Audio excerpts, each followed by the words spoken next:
Good morning, everybody. Welcome to the FBC broadcast. Dave Potier is not here today. He's on his Christmas vacation, so you have me as the host, and I'm joined by Tom, by Fevs, and by Ant. Very much the morning after the night before. You could say I'm a little bit tired after getting in at 1:30 and watching City get Millwalled. You know, Millwall, Millwall do what Millwall do, and they set up with an objective, and they very much achieved it. And my personal feelings were that we just weren't up to the task in both boxes, and we were found wanting defensively. And it's really frustrating to watch us play well and lose. And it keeps happening, and it's slightly frustrating. Fevs, what were your thoughts at full time? I think frustrating's the main word, isn't it? I think we played pretty well last night, but in both halves really. But we got undone by when they had their moments. They had good moments, and that's what we did. We had lots of moments, but they weren't always good moments. They were kind of knocking on the door, but probably without even getting onto the the front path, if that makes sense. And yeah, a disappointing one. Result we should have never lost. No. And is it as simple as a lack of magic from the bench is what's creating problems for us? It's not as simple as that. I think I agree that it's hugely frustrating, and the analogy of not even getting down the path is probably actually accurate. That's both from the bench and what was on the pitch as well. I mean, we had a lot of the ball. We shouldn't have lost that game, absolutely on balance of play. But we were slow in the final third for me, not for the first time. You can't change it, as you say, off the bench. And if you're slow against Millwall, what they are is they're exceptionally well organised. They've committed the most fouls in the league. They're very good at tactical fouling. And if you don't go at them and move with pace, you'll end up with two banks of four. And you won't even get through the first bank. And that was simply enough what happened yesterday. We had a lot of ball, a lot of possession. But did we really create that many chances? No. No, not for my money. Tom, walking out full time. How are you feeling? Yeah, gutted. That was probably our biggest game of the season so far, wasn't it? A real chance to put ourselves in the top six, get one over Millwall, and I think Struber did his part in the post-match press conference of the last game to build it up as well. Millwall fans are all in my Twitter replies and stuff. But yeah, like everyone said, we just didn't create enough chances yesterday, did we? No, exactly. It definitely is a frustrating feeling that we played them twice, and it's not quite watching the same game twice, but it's the same kind of feeling of how have we lost. But I just don't think you can say, well, they weren't very good because they do what they do and they do it very, very effectively, and they believe in it, which we do the same. And they, in at the end of it, they've done the double over us this season, and you kind of have to tip your cap and move on and try and claw those 6 points back in another way. So moving on to the starting lineup, Armstrong leading the line, and it was, I believe, Borges dropped out, or it was for sure the main two subs were Borges and Reese. Is that the best way to go, Ant? Do you think one up front, or should we be playing two up front and deciding between Twine and Annex? When you've just won two games on the banks, with playing one up front at West Brom, I can't remember if it was one up front against Borough, then there's an argument one up front works. I think we're kind of being bounced into one up front at the moment because of the schedule. So if you look at the 4 games in 10 days, we've been before that Armstrong probably isn't fit enough to play 90 minutes, 90 minutes, 90 minutes. It appears Reese probably isn't fit enough to do 90 minutes, 90 minutes, 90 minutes. And I never thought I'd say this, but with Mayulu now being absent as well, you have an issue that the swapping in striker, if you were playing two up top, now isn't available to come on as well. So effectively, I think the management of the resource is driving us to one up front. I don't necessarily think it was the wrong way to go yesterday. I thought Armstrong did fine for what Armstrong does. Got a very big challenge early on, him from Cooper, and he could have gone one or two ways. He could have gone into his shell, or he could have attacked, and he attacked. He reacted well, but you don't think you're ever going to get a goal from him.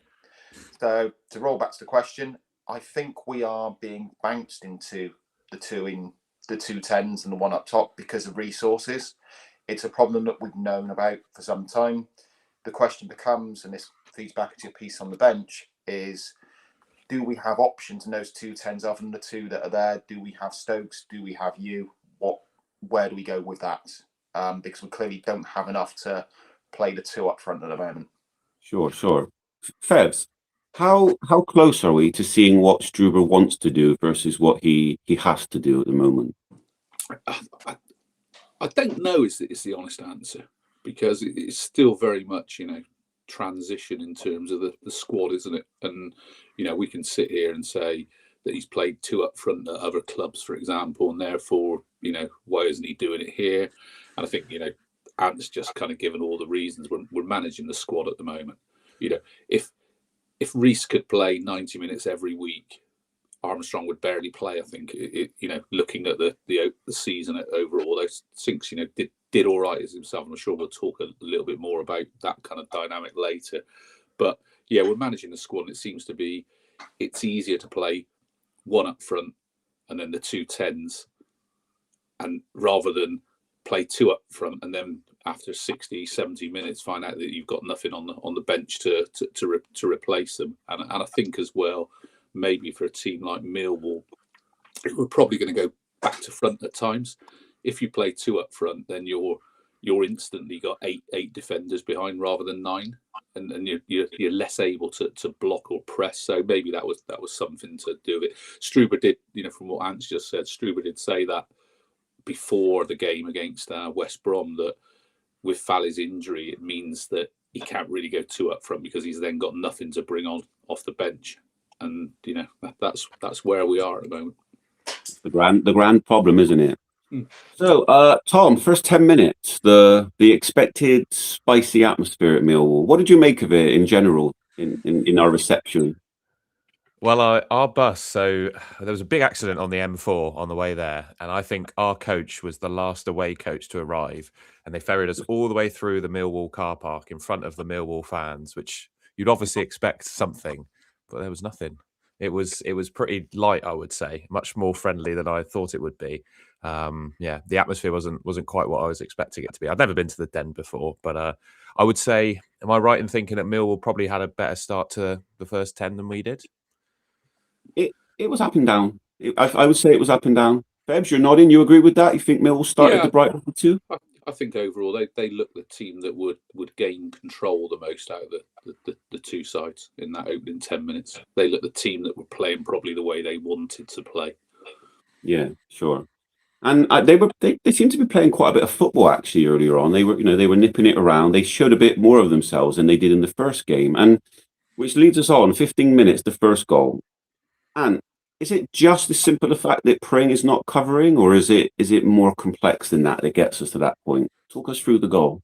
I think it is probably as simple as Pring not being in the correct position on this one. I mean, if you look at the goal itself, couldn't you stop the ball from midfield? Probably not. I don't have a problem with the positioning. If you look, I think Twine's coming over and he's the cover man for the ball to be played in, but he's within a reasonable distance of it. I don't think that there's any fault going on there. If you look wider, could you have is McCrory in the right position? Yeah, McCrory's got a man out wide. He's close to him.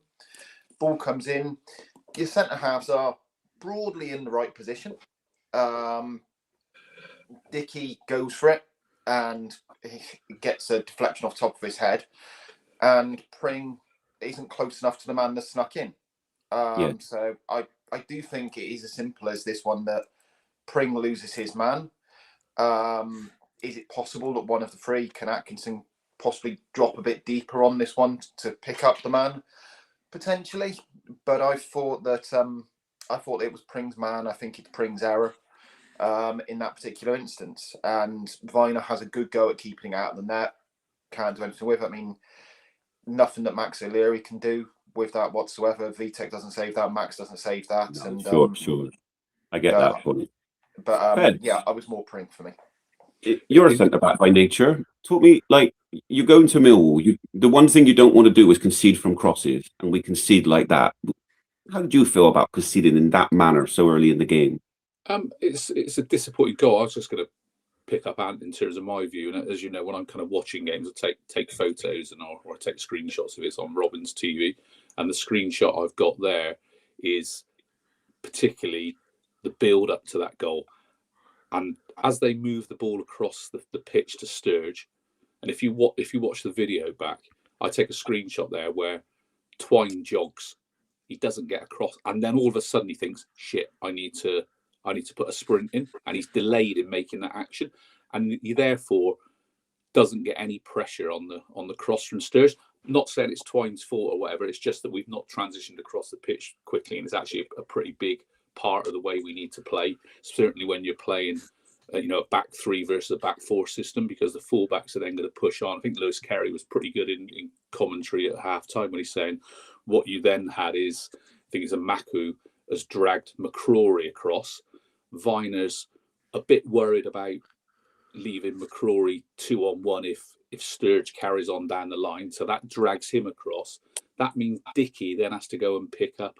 Just trying to think who the other number 10 was for Bangura Williams. So he gets dragged a little bit across because that would naturally be Viner's man, and then Atkinson then comes on to Ivanovic, and therefore he's kind of got half an eye on Negley. He's got half an eye on Ivanovic, and in fairness, if Dickey doesn't get the little touch in front of him, the goal doesn't happen. That's that. Yeah. And once again, that's not the fault of Dickey for winning the header and getting a little glance, but it takes Atkinson out of the game. He would have gobbled up the header, or at least put Ivanovic under so much pressure that the ball would have probably gone nowhere in terms of towards the goal. And then he left Negley with a good finish. I think it's just one of those. I think 20 always used to say there's always at least 3 mistakes in a goal, and I think there's lots of little ones that just all led to it. It's hugely frustrating. It looks a bad goal.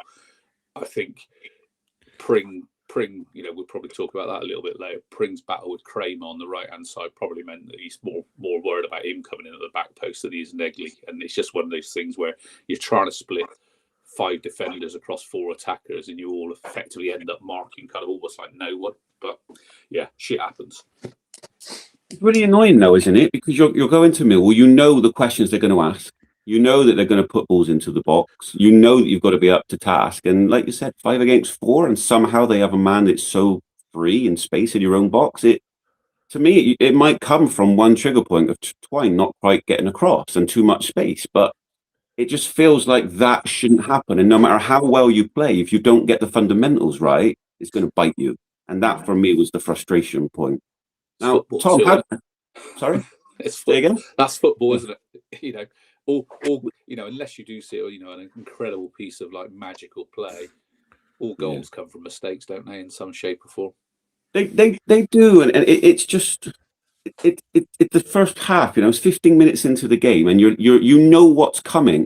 Like sometimes you say, how is this side going to beat you?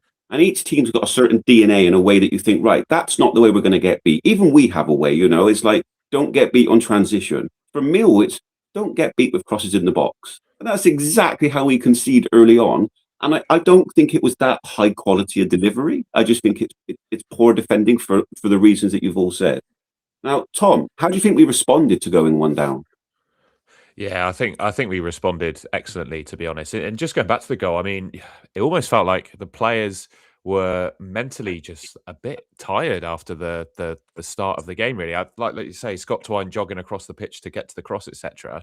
But that goal really gave him a rocket up the arse, didn't it? And I think we definitely responded quite well to that. I mean, Sinclair Armstrong in particular, I thought was really good towards the back end of that first half. Well, you just made my transition into my next question for you all a bit easier. Armstrong, good performance or good performance in isolation of specific moments, but lack of chemistry with the side? What is it with him? Because he seems to play well, but he seems to often be on his own. And I'll start with the first point, the 19th minute, the possible penalty shout. Does anybody think that was a penalty? Because from the away end, it looked 50-50. No, definitely not. No, nothing in it. Absolutely not. No. Okay, fair enough. I referee games quite a lot, and one of the phrases I use to players when they ask for things is that if I was giving that, I'd be giving 20 or 30 a game. You would be giving 20 or 30 a game. Armstrong runs in, and the defender, I think he's Cooper, does again exceptionally well. He stands it. Armstrong effectively shoulders. There is no way that is a penalty.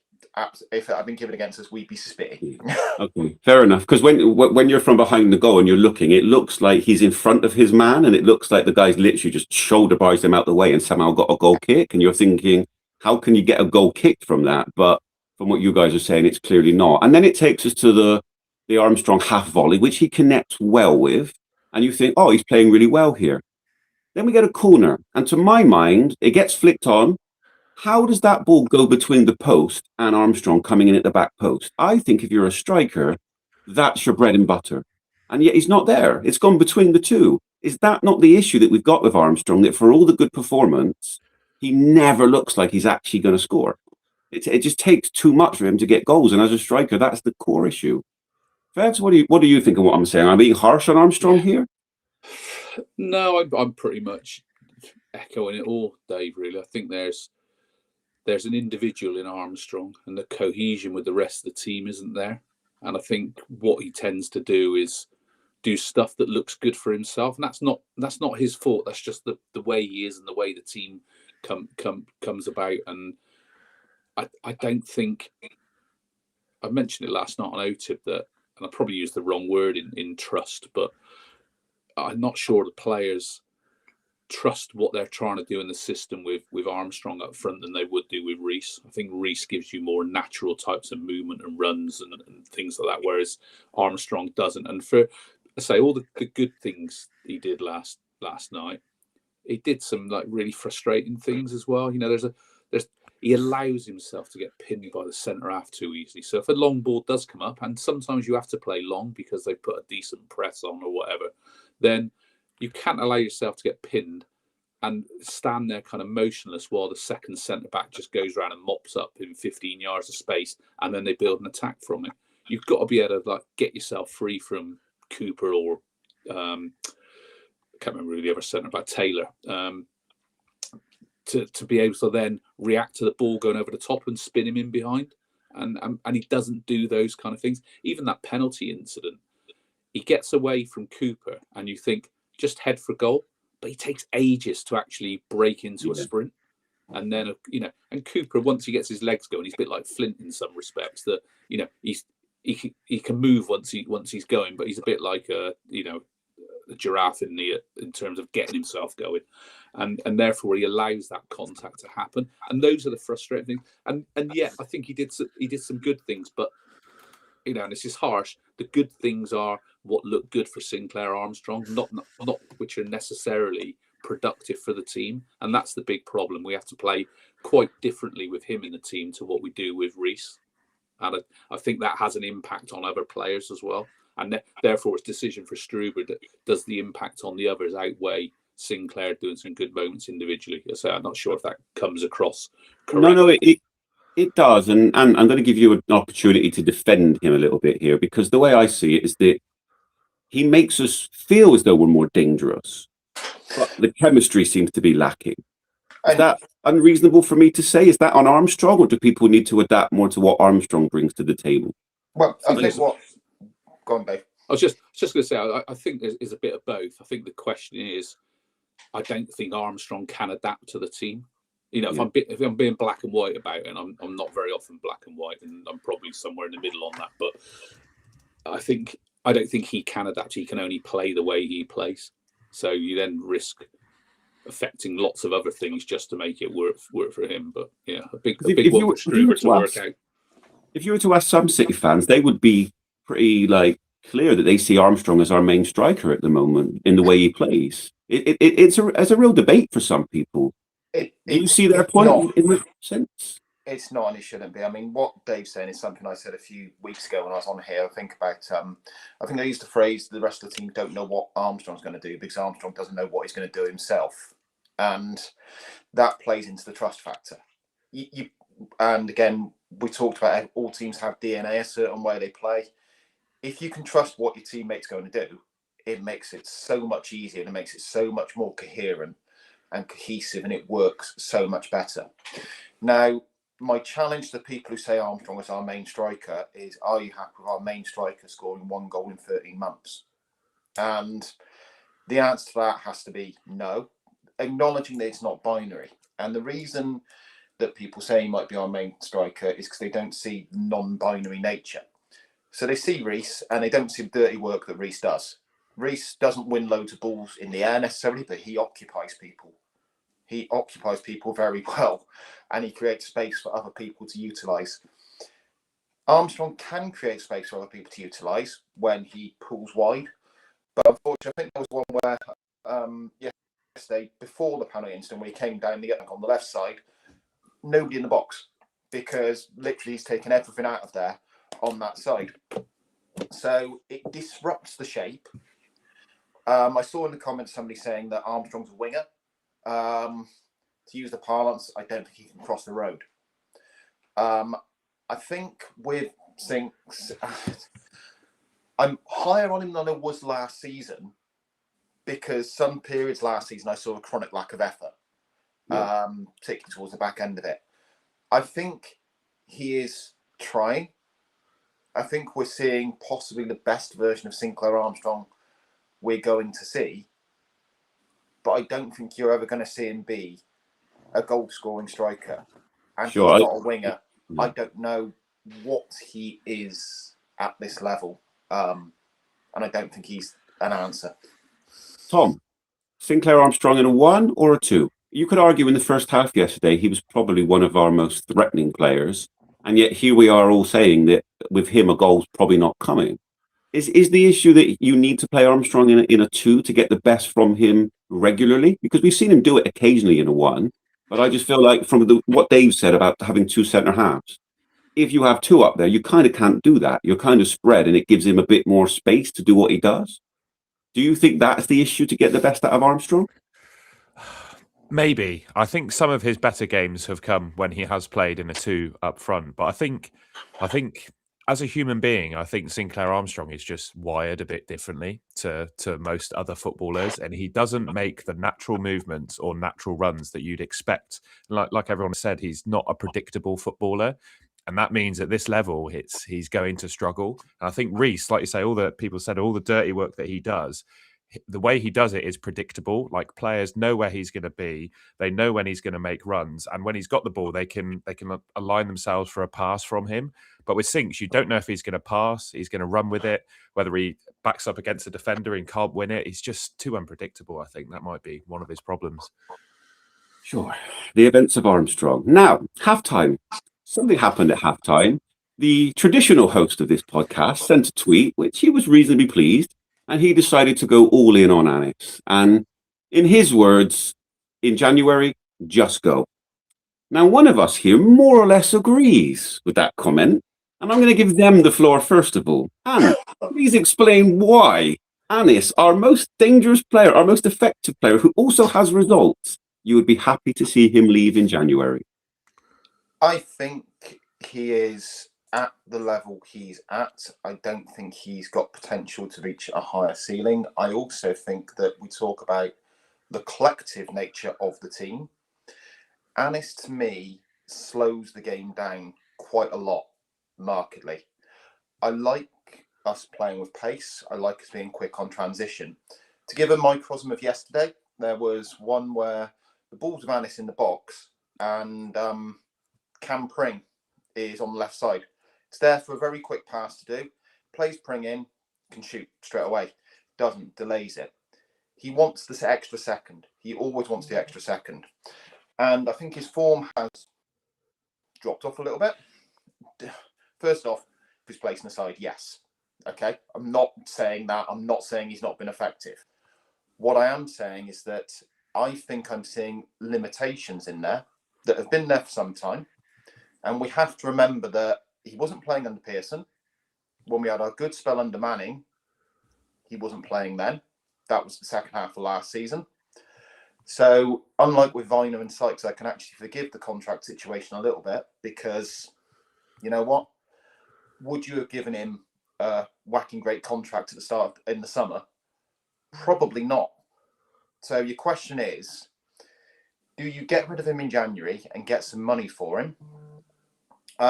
Or do you hang fire and hope that he signs a new deal within a reasonable budget?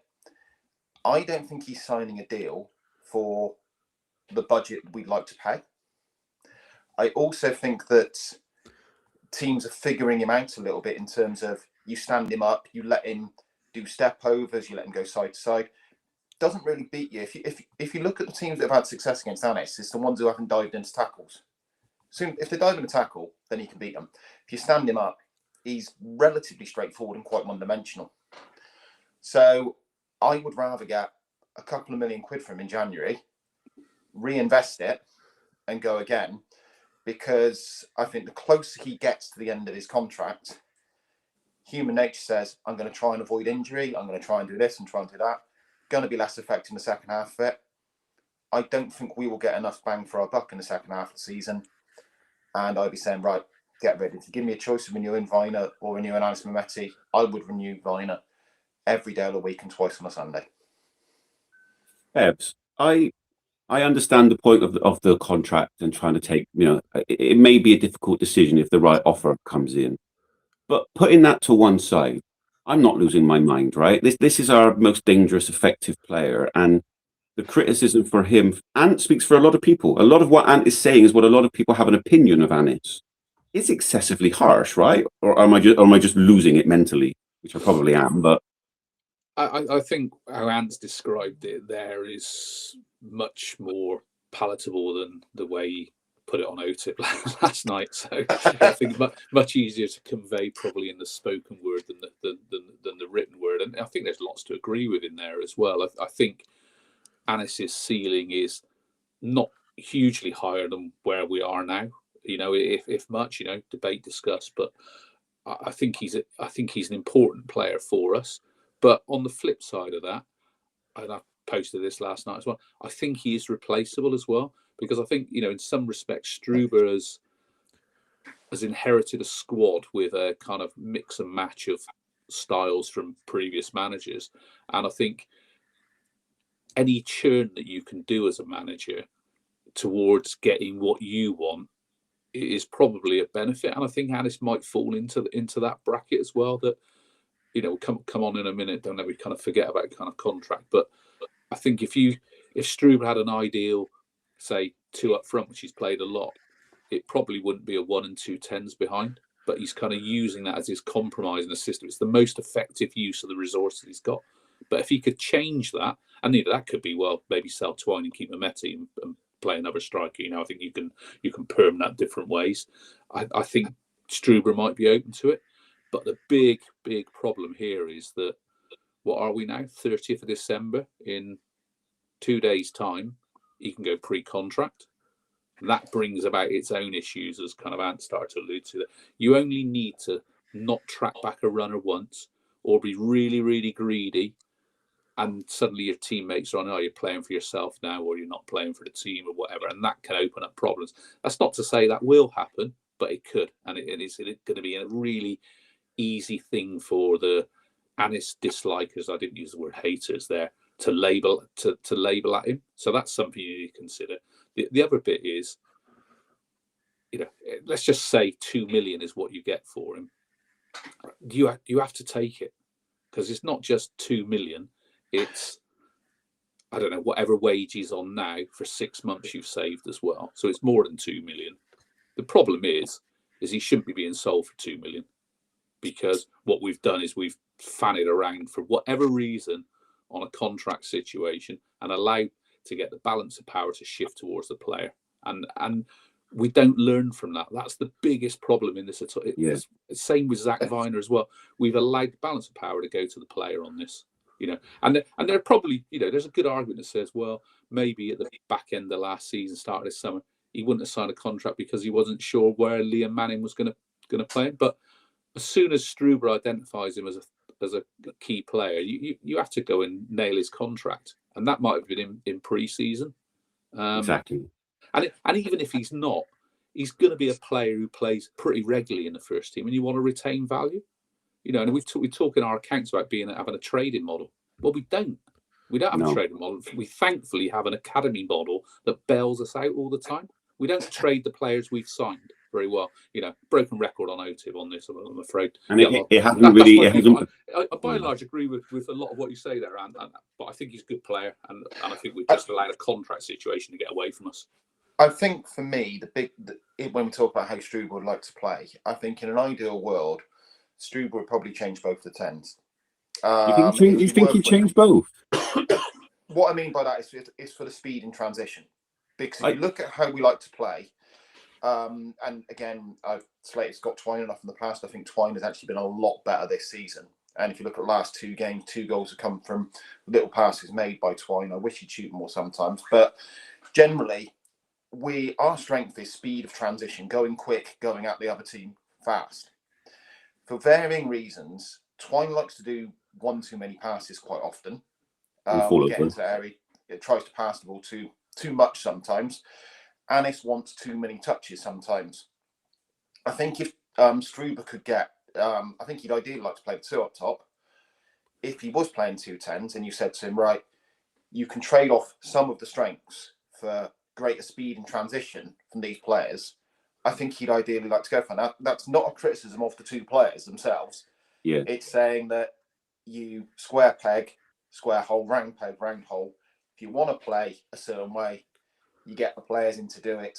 And I think you may well even see Twine move on in the summer for that reason. Tom, before we get to the second half, if we are playing with 2 up front and it's just 1-10, is it Twine or is it Anis in your biggest games in the biggest moment and both are fit? Which one starts between those 2? I think it's opposition dependent, to be honest. I think one of the things that lets Mehmeti down in a way is I think he struggles against, as I think it was Ant that was saying it, when he's facing someone up one-on-one, he struggles in that position. I think when he's able to, I don't know, where he's got a bit more space and a bit more time, he operates much more effectively. But I think it's always been something that holds him back is like a fundamental level of like athleticism. When you look at some of the top wingers or wingers in the Premier League, pretty much all of them you can name have like a quick turn of speed to beat a man.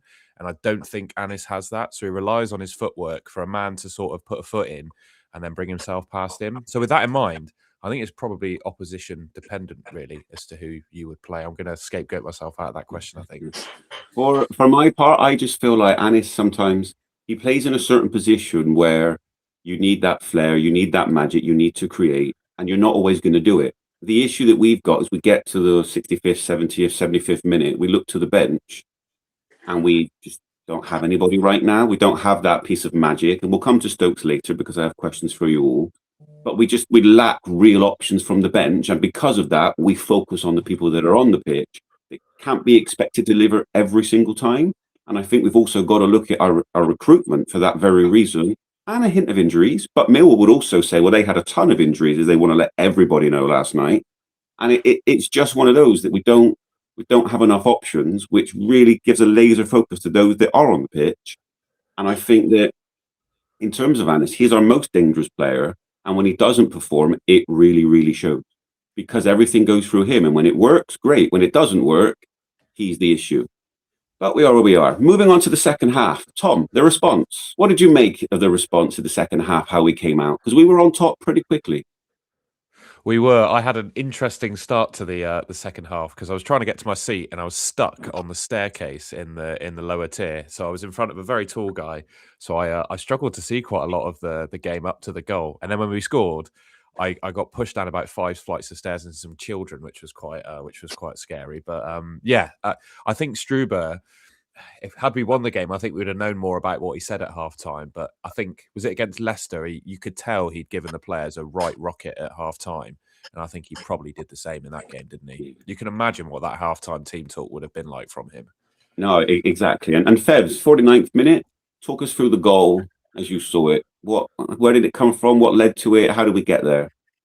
I think we got there by being able to pair Knight and Randall together in recent weeks. And what that's allowed them to do is to both do what they need to do when they need to do it. And I think Randall, when he played a little bit with Viner, was a little bit lost about what his role was. And I think he still played well in those games, but you probably didn't see the natural Randall. And I think what's allowed over the last couple of games is we've been able to see the benefit of having them both together and them understanding that actually if one can drive forward, then the other one can sit a little bit.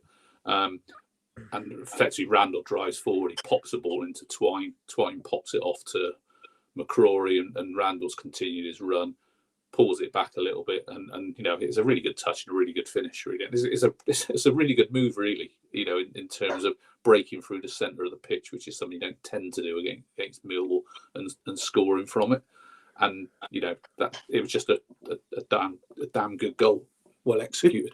This is what I felt like it was a good goal. But if we'd conceded a goal like that, would we be tipping the cap and saying good goal, or would we be saying that it was poorly defended? Taking off the City eyes, how did you see it from a defensive point of view? Was it a good goal? We would always say that it could be better defended because things can always be better defended. So that's the elephant in the room on that one.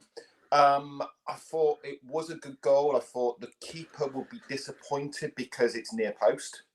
It's a good finish, but it's not a huge distance away from him. But the speed of passing was very, very good. The movement was very, very good. And I bore people I sit with on a regular basis at Ashley Gate because every 5 minutes into every game, I sit there and I say, I remember saying we should sign Adam Randall on multiple occasions. He's a bit good, isn't he? And I was chuffed that Adam Randall got that goal yesterday because, for me, we can talk about Anis, we can talk about Vitek, we can talk about Zach Viner. There is only one player of the season for this football club at the moment, and he's streets ahead of anyone else. He is such a good sign, and we slate the recruitment enough.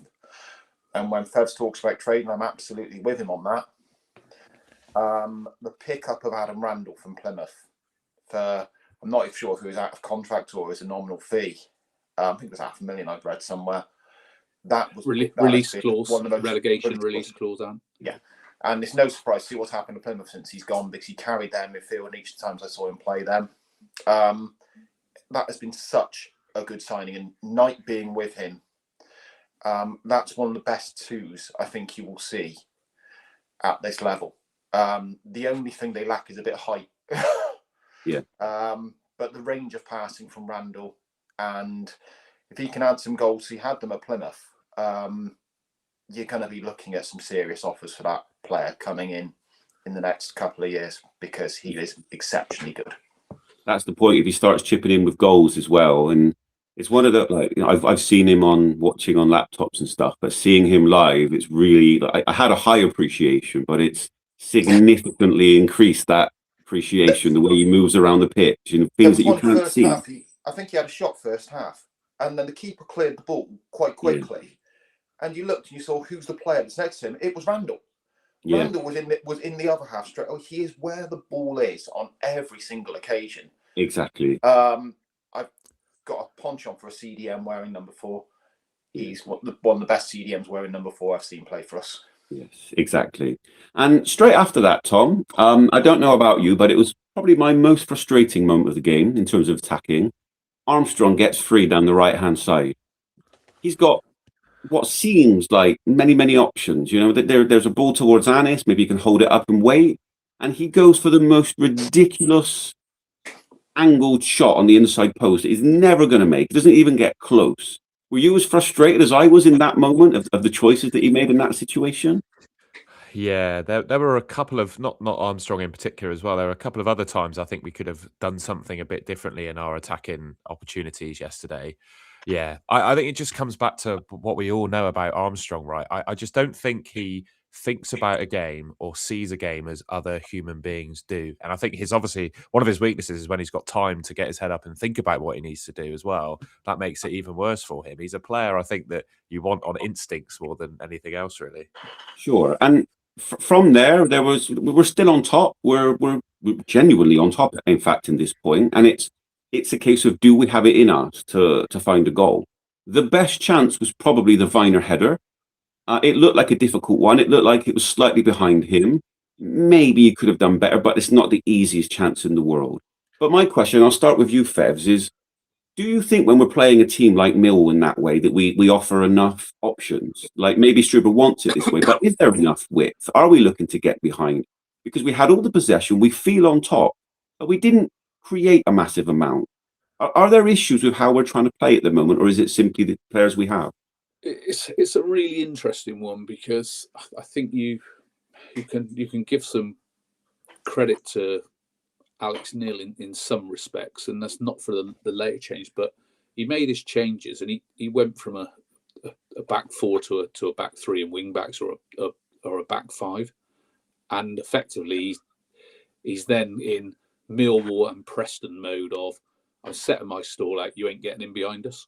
That's what. So he will then have been sorted his structure out so that you don't penetrate in behind us, and everything's going to be in front of us, and we're going to take that risk that you're not going to get in behind us and you'll have to score a goal from in front of us, and if that happens, so be it. I think there's some really interesting dynamics in last night's game that went on in terms of that the back four versus the back three and wing backs of City, and that we had Kramer on the right hand side probably gave Pring as hard a night as I've seen him have in quite a while. I know he's been out injured, but go back into kind of last season.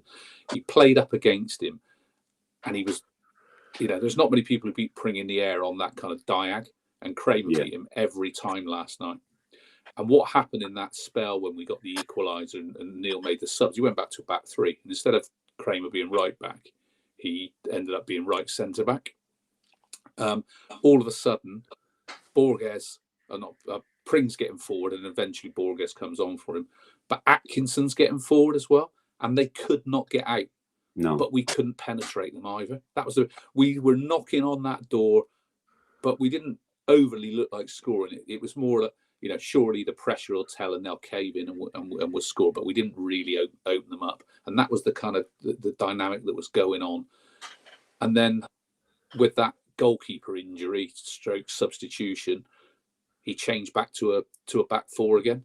And although it was McNamara at right back and Kramer almost further forward, Kramer went back to right back and McNamara went to kind of right wing, it stifled that side. So whereas they were always getting 2v1 overloads, all of a sudden it was 2v2, and that was probably the shift in the game for me. But yeah, I think fair play to Alex Neil. I saw a post last night saying that one's on Struber. It's not on Struber at all. Jesus, we've played well there, but we haven't got enough minutes in the legs to keep a strong side out for 90 minutes, and that's the danger, really. And at full time, I saw Struber reference this period in the game, and he said we were just lacking that little bit of intensity to go and find the second goal. Do you agree with that? Because that's actually how I felt watching it. It was refreshing to hear how I felt in that moment. The game's there for the taking, and we haven't created something of substance to go win the game in that moment, or at least get ahead. Do you agree with that, or is it just well done to Millwall for the way they set up, and as Fev so rightly pointed out, the changes they made after the changes didn't work? I think you've got to give credit to the other side, completely for the way they set up. They made it very, very difficult for us. I actually think this reminds me a little bit of Wrexham when we played there, is that we had control of that game from probably the 30th minute onwards. I was watching that and thinking, I don't want half-time to come. So when you say, did he have a go at them half-time early on? Actually, I don't think that was the case, because I thought we were well on top of that game. And the incident we referenced before about Armstrong moving on, the ball going between the post and Armstrong, we should score from that in the first half, where Rob Atkinson has a free header because of a good blocking off, or Jason Knight should be telling Rob Atkinson that's my ball and scoring from the header. So we had control for a sustained period. Lots of points on Mr. Ray. Viner, I think he should score that header as well. I think it's a good ball in from Randall. It's slightly behind, but it's a free header. It should go. But I also go with the fact of, did we create enough? No. Did we push enough? No. Go on, Fev. Yeah, so I was just going to say, the only time we did almost get in behind them was Randall flicking the ball through for Pring, and Pring, being central. That was the only time I really remember us getting behind them. Yeah. That was the challenge behind it, wasn't it? Yeah, and the Armstrong chance, we refer to the side netting one. Actually, Armstrong takes, again, his touch is poor. It takes him too far wide and forces him into the side netting angle. He needs to take a touch to bring him in. He takes a touch to bring him out slightly, and that's what causes the side netting finish. But did we lack intensity? I'm not sure I'd use the word intensity.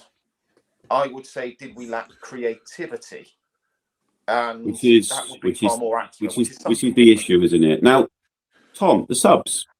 Reese for Armstrong, Borges for Atkinson, which puts Pring as the left centre back and Borges goes to left wing back. At the time, I thought they were perfectly logical subs. I was quite happy with them. Did you feel the same? I've seen a bit of criticism since the game, like Struber got it wrong. Like, I don't really agree with that unless you're using hindsight as your advantage, because I pretty much felt like, well, that's the logical subs to make.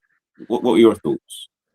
Yeah, there were a lot of people in the stands wondering why Armstrong was taken off. But I think when you think of put yourself in Struber's position with the games we've got coming up, Atkinson just back from injury, he's only got Armstrong and Reese to play up front. Those are the substitutions that you have to make in that position. That's what we're limited to. So, yeah, there's other subs that they made. You later on, which is probably you could call into question a little bit, but those two were clear to me. I think one of the big decisions he made actually in the starting lineup for the game was Borges versus Pring. Actually, I think that was a big call that he made to start Pring last night, because Borges, you think, has been the man that he's really trusted this season. I mean, he played him on the right against Coventry. I think he seems to be one of Struber's most trusted men, and he didn't trust him last night. Maybe he went for Pring's athleticism because he knew he'd be up for a challenge last night.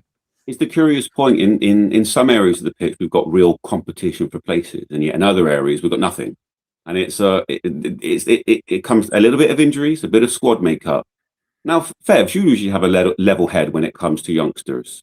Reassure me here. Should I start to worry about Stokes being used this season? Because yesterday just felt like a moment for it of 20 minutes. Show us a piece. Show us a bit of magic. He's not coming on at all, and he's been back in the squad now for all of December. Does that mean really that Struber just doesn't see enough in him yet to give him game time? Should I be worried? I don't know. I find that bit difficult to work out, that we haven't seen him at some point since he's come back from his injury. You know, I can't answer it really, Dave, is the honest answer.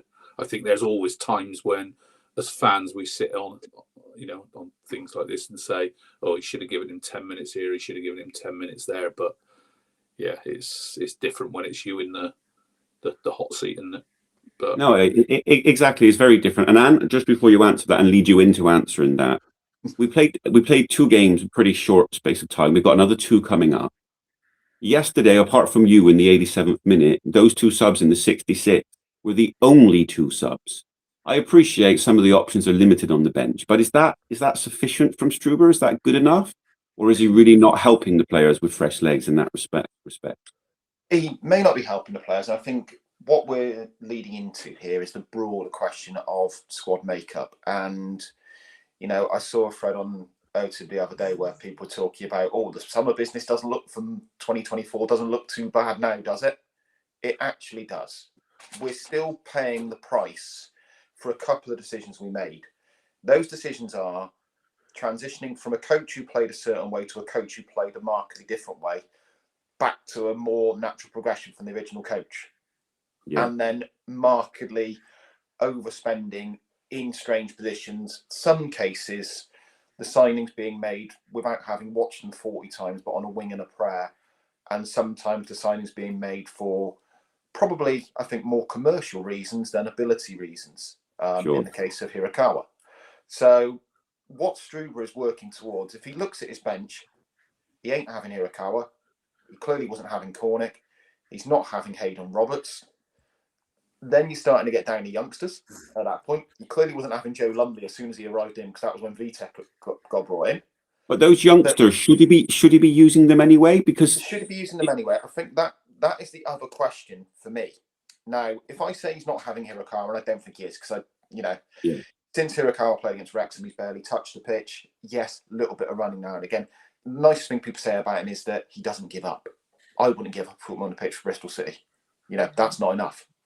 If you're talking about bringing Stokes on in one of the 10s, we said about Anis earlier on that actually, and take the point of the fact he's scored and assisted more than anyone else combined. Do you take him off to bring Stokes on because you think he might be able to give that bit of magic during the game? That's quite a difficult call to take Mehmeti off, irrespective of how well he's doing or otherwise. It's an easier call to potentially take Twine off because Twine can be more peripheral, but there's also a bit of actually, Do I want to know in case we have a free kick? And it was sod's law the other week where we took him off and then we had a free kick in a very good position straight away. Yeah. So with Stokes, I want to see more of him. I absolutely want to see more of him. What I've seen of him, I like his attitude. But can I irrevocably say that having seen him in a friendly at Aldershot and in a couple of cameo appearances and a little bit at Cambridge where he was excellent, can I say he's the man I want coming into a top 6 side We don't in the know. Championship? But again, you don't know unless you try. Well, Do I think he could have given people more minutes? Yes. But I also think we are paying the price for a markedly misshapen squad that has not been recruited to a consistent plan. It has been recruited to a plan that flip this way, flip that way. It's back now flipping the correct way for me. Yeah. But you've got a lot to sort out in that squad. I feel like for myself personally, I've almost done a version of Cornick with Stokes. I've made him into a better player because he's not playing, and the myth keeps growing. And it's almost like this is our great hope going forward, whether it's for ourselves or raising that money that the club needs in certain moments. And it will be interesting to see. I think surely he has to start against Watford, and I hope he takes that chance. Yeah. Just to reference something that Darn put in the chat, basically Struber subs have cost us 15 points this season. Darn, if you could just explain that, what it is that makes you think that he's cost us 15 points, because I have to say I heavily disagree. Moving on to back to the game, straight after the subs, Reece gets the ball. It looks like he's just beat his defender. He's in on goal. Tom, talk us through, like, what happened there? Oh, I was so excited when I saw him clear those 2 defenders. I guess there was shouts for a penalty. I mean, I don't know. I was so high on emotion of seeing him in behind. I don't think I was qualified to tell whether that was a penalty or not, to be honest. I don't think we're getting one of those in an away game, are we? I thought it was a free kick for sure. I thought it was very dark arts defending, like just enough of a foul to foul him, but not quite enough that the referee's willing to give it because he knows he has to give a red. And it's one of those that the defender can't really get there because he's behind him, but he does enough to put Reece off.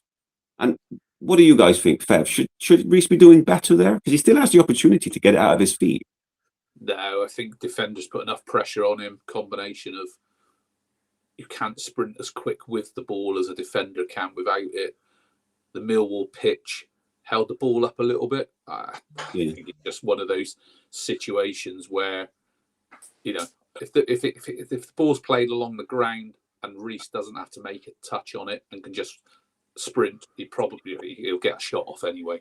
I think just a combination of lots of things. But so, are you saying there was a foul on him? I didn't see that. Admittedly, I only saw it. From where I was, it looked like it. Basically, the defender is like essentially behind him. He's already through, and the defender is like nibbling away at him and essentially puts him off balance in a way that he shouldn't. Yeah, no, that's fine. No issue for you there. Okay, fair enough. I do think the 2 centre halves did an excellent job on Reece last night. They really made it difficult for him. They were excellent, I thought. To be honest with you, just to reference that, was it Cooper, their number 5? He was very, very good. He was very good against both Armstrong. He really good at holding up the play, directing everybody, being a real pain in the ass to, like, you know, in terms of bringing the ball out. I really thought he played well yesterday and was a real leader for them, I have to say. Now, I think the problem sorry, Dave. I think the problem we had after the subs is because we had a lot of really good possession, and probably you guys have kind of alluded to this slightly, is that we overplayed a bit, and we also went in to Reece coming short too often. And really, what you want there is when Reece drags his marker short, you need someone spinning in behind. And that's what we didn't have last night. The couple of balls we did play down the sides for Reece, we actually kind of got in around the box down the sides quite well. But when we tried to play into his feet with him dropping off, his touch was all over the place last night. But then again, that's not really his strength either. So we moved away from doing the right things. We were just huffing and puffing, and you know the house was never under threat. It was it was one of those halves, and the winning goal for them. Talk us through it as you saw it. Again, what I would say is that I saw some people giving Max O'Leary pelters for it. I don't think that is ever the case at all last night. And you know, Max did a couple of Max things wrong, but it wasn't a fault for either goal. Let's get that one on the table straight away. The ball's at the edge of the box. it kind of gets passed round the box slightly, and it comes in, and it feels like Pring and Viner collectively can't sort their feet out. It feels like it goes through Pring almost, and then Viner's trying to hook a ball that's behind him from in front of him, and it doesn't get into either of their wheelhouses, at any particular point. And Langstaff notched it home. It's a very, very messy goal. It's very, very messy. Do I think it can be cleared? Yeah, I think they got their legs in a right tangle, and possibly there's a little bit of communication issues again going on there. I don't think it's far close enough to the keeper for the keeper to come. Could we close the ball down better at the edge of the box again? Yeah, we probably could. Could we close the second pass down better? Yes, we could. But ultimately, it's a lot of legs, a tangle, a mess, and Langstaff showing an instinct that Armstrong hasn't got. The ball's there. I'm going to poke it in. Doesn't do much other than do that as a player, but he does that, and he's done that relatively consistently. It's a messy goal, and one that I wouldn't be happy. It's very messy, isn't it? And Fevs, it all comes from a really, really simple pass into a pocket of space from the defence. Is there anything to be said for the protection in front of the defence there? Really, what's happened to be so open so easily? To be honest, Dave, I don't remember too much of the build up. I remember the ball going into one of the players up front and then going square and then going square again. I can't really recall what happened in the lead up to that to give you an answer, but we were too stretched defensively at that point for whatever reason, and I think I was hoping when that ball went across he was going to take a shot rather than cross, because I think it'd have been a difficult goal to score from there. And as you just, Anne said, it's hit Pring on the kind of back of his heel, hasn't it, and bounced up. I don't get where. I saw a few things on social media last night, and my son, who didn't watch the game with me, said, "Oh, I hear Max was rubbish again tonight," and I said, "Was he?" I think in terms of saves, I don't really remember him having a save to make. He didn't make one, did he? Two no, goals. I think it would be very harsh on Max. There were a couple of mix-ups with Dicky, wasn't it, where he didn't come and take the ball and There he was just kicked the balls away. But yeah, I think with Max, again, what this current little run is proving to me is that there will be proportions of the fan base, particularly post VTech, that just will not accept Max coming back in. Everything he does or anything he doesn't do, as happened last night. I mean, and Dave's right in terms of the one where Dickie's running in second half. Max comes very late to try and pick it up. Should have been called for that earlier. Should have been coming in. There was one clearance along the floor, but didn't do masses wrong. But immediately he's getting pelters. If I'm Max O'Leary, I'm out of contract in the summer. I think he needs to move on for his own well-being, because I think if he comes back in and he's number one next season if we lose VTech, he's just going to get bashed after bashed after bashed after bashed, probably undeservedly. And I would be saying, you know what, it's time for me to try somewhere else. And I'm good luck to him, to be honest. I do agree with you, because we can all talk about some of the mistakes and the nervousness he causes, but if you're finding errors in his play yesterday, and we can talk about some of his distribution, but I don't think it was a poor performance yesterday. I wouldn't say Max needs to be better. I would say it comes down to almost, like, for me, that goal was tiredness in the play, because to be that wide open when you've essentially got everybody behind the ball, we were so wide open. It was too easy for Millwall to get into that moment. And again, to concede that type of goal versus Millwall is hugely frustrating, because you know what they're about. They're going to test you in certain ways, and that's pretty much what they did, and we didn't have the answer. Now, Tom, just to finish with the game, Darren referenced it. He's a fan of you. I'll start with you, and it's for all of you. Do you see anything in you to believe that there is a player in there for us, and he should be getting more game time? I think you is a winger. And we, at the moment, under Struber, do not play with wingers. So whatever position you plays, it does not get the best out of him. I did a tweet last night. I can't remember if we decided to re-sign him before we got Struber in or not. I can't remember. But I don't understand why he's got a permanent contract at this club. He's not a terrible player. I just don't think he has a real role in this squad at the moment. I think it goes back to Ant's point, really. We've got a bit of a hodgepodge of players from different managers with different styles, and it's a problem we've got across the team, right? I just think we've got too many players on contract here who probably shouldn't be, and he is almost, well, potentially blocking a pathway now for Stokes, isn't he? I mean, Fevs, I think it's pretty clear that Struber doesn't rate him. Do you think he's wrong? Should he be giving him more time? For me, the only reason you give him more minutes is to rest other players. That's it for me. I'm Tom, in terms of, when did we sign him? We signed him in February. We made that loan deal permanent back last year, and it smacks of Taylor Gardner Hickman as well, in terms of signing a player permanently when you've got on loan, and then you have to then think about getting rid of him soon after because you've actually made the wrong decision. If you're truly having a loan with an option to buy, then use that option as it's there to go either way. Either sign him or don't sign him. It's a poor decision, in my opinion, to sign him. God knows what the contractual terms were of that option. I don't know, but the guy wasn't playing very often. Yeah, you might have said, "Oh, he's come off the back end of a year's football in Japan, and he's gone to the Olympics he went to.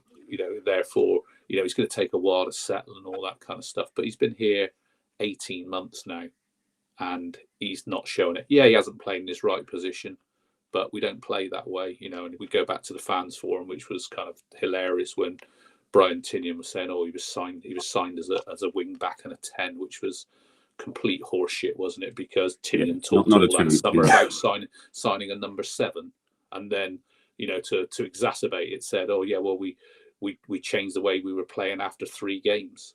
And it was no, we didn't. It was game 22, Brian. If I wish I'd had my spreadsheet there, and I'd have piped up at the fans forum. We just compounded an error, haven't we? Really, And did you say we signed him for the commercial opportunities? I don't know whether that's true or not, but I think we thought, oh, Japan's an exciting market that's been opened up to us by the work permit rules. That's somewhere we should explore, where we ought to be able to get value for money, because our venture into Europe proved not to be value for money, not just with Mayulu, but the other players who were on our radar to try and sign. We couldn't get them for anything like the money we thought we could. So yeah, we just compounded problems, haven't we? No, exactly. And basically from there, game done. You plays his 10 minutes full time. A shout out to Joe Bryan for coming over and clapping at the end. It would have been really easy to not to, but sometimes it's good to see players remember where they're from, who they support. I've seen him in away ends in the past, and that kind of game yesterday, it was nice to see at the end. He waited until people have gone away and he comes over, and yeah, Joe Bryan. So going forward, New Year's Day, going into 2 games. We've now got Portsmouth and Preston coming up. I've been quite open. I really enjoy the football under Struber. I feel like anything is possible this season. But other side of the argument, Anne, what do you think into the new year? What does Struber need to do better as a manager? What do you want to see in improvement from him? This is almost like a report card question as to where we are.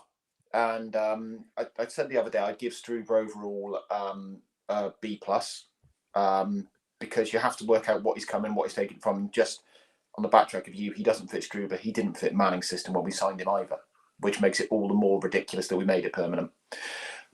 I think if I looked at where I was grading well on the entertainment factor. It's fun coming to games again. It's not like you feel like you're having your teeth extracted. It's good stuff. I've seen improvements in players. I've seen Armstrong become a better player. Still not a particularly good player, but I've seen him become a better player. And I like the signings that have been made. I like the style of football. I think we've seen people better. The bits that I think need to happen better are, one is the squad management, acknowledging that is out of his control to a large degree because of all the facts we said. He needs to be able to trade. He needs to be able to move players on, move players around. That needs to happen. But we shouldn't be flogging people into the ground, because we saw where that led last year. Led without Cam praying for half of this season, to be fair. I'd like to see more minutes for the youngsters off the bench. And that was the one area I said, actually, I think that he does need to do more. But I asked myself the question, if I was a young player at Bristol City, would I consider I had more of a chance in January 2026 or January 2025? And it'd be January 2026 every day of the week. There appears to be a potential pathway open if the talent is there. I don't think that was there before, but I think that Struber needs to utilise it a bit better. Well, this is the point. And Fevs, what Ant is saying there is a really strong point, and I want you to answer this. Is Struber actually any different to Manning in terms of the youth players? Are you happy with the progression? Because yesterday, for example, he could have used them. Are we buying into it too much? Do you think that Struber's done enough, or do we need to manage our expectations and exactly what academy players do in the minutes they get? Expectation management, I think. I think what you hear from Struber and is he's someone who will nurture players. I think there's a huge kind of misnomer about what pathway is. Pathway isn't all about minutes on the pitch. There's much more nuance to it than that. It's the whole ethos through the academy.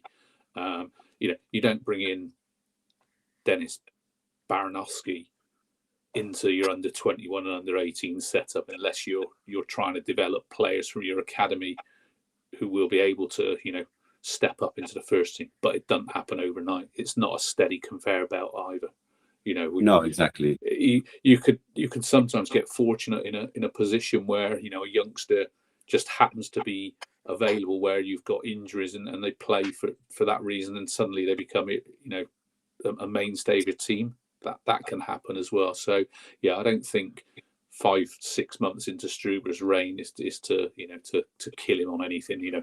If anything, he's shown in games already that he will do it when he thinks it's right, but he ain't going to do it just to pacify a number of minutes in a spreadsheet, for example. We've seen Peckover play. We've seen Thomas play 3 times. Thomas was, I know he had injuries last year, but he was nowhere on anyone's radar, was he really? Not the casual fan anyway. And all of a sudden he's made 3 appearances in the first team this season, and in one game or two, maybe 2 of the 3 games, when there was still stuff in that game that, made it a brave decision to bring on as well. So I think we'll see over time that he'll nurture. Nigel had a different remit when he was here, didn't he? Because he effectively came in with a squad that was with several out of contract, several players who weren't justifying the wages we need to get shot of them. He gave them a go in his early weeks to see were they up for the fight, realised they weren't, and then he played the kids. We weren't going to go down. People say, "Oh, we were close to going down." We weren't. We weren't ever going down. If results were important, he wouldn't have played the kids. But he then used the kids to work out which ones were the right ones to bring on. And we saw people like Alex Scott obviously come through and burst through. Even Antoine Semenyo, and then we saw the likes of Tommy Conway, who spent a season on the bench, but then suddenly became, along with Wales, first choice striker. So I think you have to be patient through this. You have to watch for the signs and not just say, "Oh, he's only played 42 minutes" or whatever it is. I think there's a much bigger piece to this. Just before I stopped rambling, Patrick Marsh, I don't know if that's how you pronounce your name, Taylor Gardner-Hickman, exactly right, real versatile player. But I think what we did, we promised him he'd be a starter every week, when actually, we should have said, actually, you're a squad player, but you're going to play a lot because you're versatile. Yeah. And therefore he wanted to go somewhere where he wanted to be first choice. But we should have never signed him in the first place if those doubts were there in Manning's mind. Right, over. No, good job. Well played. So moving forward, apparently everybody knows that Morrissey's coming in, bar the club announcing it, but that pretty much seems like job done. What other players do you want to see, Tom, coming in? Urfi, yes or no? And also, what type of striker would you like to see brought in? Urfi, I got a few pelters for saying this on Twitter. I think he's got a mixed feeling amongst the fan base. Some really like him, some probably not so keen on him. I just don't think he gives us the step up that we need in someone coming off the bench, really. He did all right for us on loan, but that's probably all I would say, really. He did all right. Wrong way. Dave, it's the wrong way round. It's the wrong way round. We can't read. Basically, I was just trying not to interrupt anyone and say Mike Membry Murph is injured. at Swindon. Murphy's injury. Extended pre-season, Dave. That's what it'll be. Yes. And what about you? Yes, no on Earthy, and what kind of centre forward would you like to see? No on Earthy. Okay. I'm sold on Morsey. I like Morsey. I like a bastard, and he's an absolute bastard, and we could really use that. Earthy's loan spell is coloured by people from the Middlesbrough game. It was indifferent up to that point.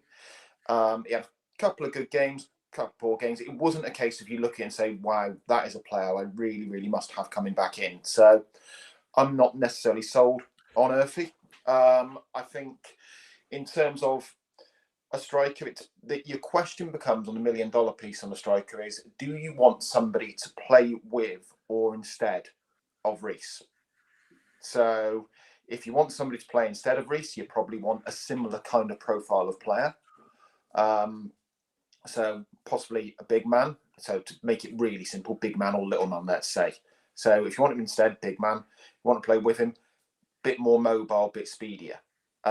So I think a lot of this will depend on two things. We assume that Semenyo is going to Man City. He's not going to Liverpool, despite some well-informed Twitter accounts that no longer exist. So you'll get the money from that.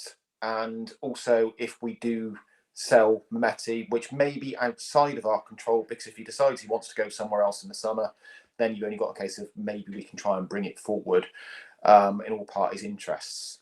So we may need another 10 if we're going to play with 2 10s. We may need another striker. I think the priority has to be bringing in a man up front because we are desperate for options. But that type of player depends on how Struber intends to play and what the makeup of the squad is in January. Sure. And Fevs, no pressure. You get the last comment of 2025. How we remember the year is all down to what you say next. Morsey, Earthy, and what kind of centre forward would you like to see? Earthy, not for me. I don't think he did enough. He underwhelmed me. I was quite excited about him as a loan sign, and I thought from the little bits I'd seen of him at West Ham and various clips on Wisecout, I thought he had a lot of promise. And I don't think overall a player that played so few minutes as him can be seen as a success. You know, the kind of caveat to that is he's a year older. You know, maybe he's a year better, and maybe, you know, he's a better fit for us this time around. I don't know. I think, you know, in terms of striker, I think what you have to realise, you know, and I think Ant said this as well, is, you know, are we going to play 1 or 2? You know, and if we're going to play 2, then you definitely need a striker, and you need a striker to be a heavy minute striker. What type they are might be depends on how you want to play with those 2. You might want to have someone who is the same as Reece. You might want to have someone different who can do a bit different, and therefore your other options then become like Armstrong drops down to kind of a rotation stroke third choice, or you need another kind of 10. But a lot of this really depends on contract situations. I think we've really backed ourselves into a corner here, and I think, you know, we can all have a little guess at how we think it's going to go. We are going to have to probably wait until February the 1st, aren't we, and see where we land there. But you know, what we got 5 or 6 games before then, and that will shape our season by and large. And yeah, I don't know. You know, the rumours that we heard, you know, a week or so ago have all gone kind of quiet a bit, haven't they? You know, they were all done deals, you know, in the social media world, and now they've all gone quiet. They might have. I'm sure Morsey will happen. The fact that he can't play until the game against Preston means, and we can't register him. Would you want to sign him, announce him, and sign his contract, and have to pay him before he's ready? When he's here on, you know, he's effectively been here training or whatever already. No, and that it'd probably be a bit of a kind of, you know, let's bury some bad news of last night's result and let's have a New Year's Day signing type thing, I would imagine. But yeah, he's in, and I think he'll add a lot to us on and off the pitch. You know, who knows what's happened in the 6 months in Q8, but the kind of legs gone issue don't appear to be a case from last season's data. So, you know, hopefully he can still run around, but I'm sure he'll clatter a few people in that midfield, and he's a decent player with it as well. So exactly that. it's a no lose, really, isn't it? It's one of those that you get someone in, and if they can deliver, great. If they can give, ideally, you want to give Knight and Randall some space to breathe. You don't want to flog them every game after every game. You want them at their peak for every game, and he could be the ideal player. A bit of nastiness to the side as well. Yeah, I think. Right. I think. Sorry, just to finish Yeah. on that, Dave. I think in terms of like the Premier League loans, just seen a couple of like names mentioned in the chat. I don't think we're likely to get anyone who's kind of got any real profile already from the Premier League. I see names banded around like Pirro and people like that. I don't see someone, happy, eat my rice paper hat if it happens, but I don't see a player with profile coming from the Premier League to Bristol City. He might go to another club in the Championship, but I don't think it'll be, a club like us. I think we'll be more on the kind of unproven type player, or we'll have to look abroad. Hopefully Struber's got someone he knows that he wants to bring in, or we'll be looking at our tried and trusted players who are kind of at the level, but in League One, but we know that they can play at this level. The name, just to throw it in, that I've heard, not specifically linked with us, but lots of Championship club being linked with, is Castledean, who's been on loan at Huddersfield, who maybe, then the debate is whether they're looking for him to step up a division in loan in the second half of the year, or whether they're looking to sell him off. And actually, as a 10, that wouldn't necessarily be a shout I'd be averse to, having seen what he's done this season. Noting there may be some competition because he has erred on the spectacular at times. I'm sure that hopefully we'll get something announced in the first week, at least one signing, please, in the first week of the window. I don't want to wait till February the 1st, but knowing how this window works, it wouldn't surprise me if we get there. So that's a wrap for 2025. Thank you all for watching today. Thank you for having us for the year. Thank you for having me. It's been a blast, I have to say. It's been a roller coaster of a year. I remember starting the year, speaking with Fev, Sheffield Wednesday game, feeling like, what a terrible half that was, and then not feeling the love. And then we just went on this incredible run, and it made me believe. Hope killed me again, but we are where we are. Struber comes in, and it's been eventful. And I have to thank everybody that watches, everybody that comments. I do read pretty much all the posts. Some of them make me laugh in ways they shouldn't when I'm trying to focus, and it's good to read. But I appreciate all of them because there is so much passion shown for everybody. And I look forward to reading them all again in 2026. So bye from us for now, and we'll see you on the 2nd to review the Portsmouth game, which hopefully will be 3 points.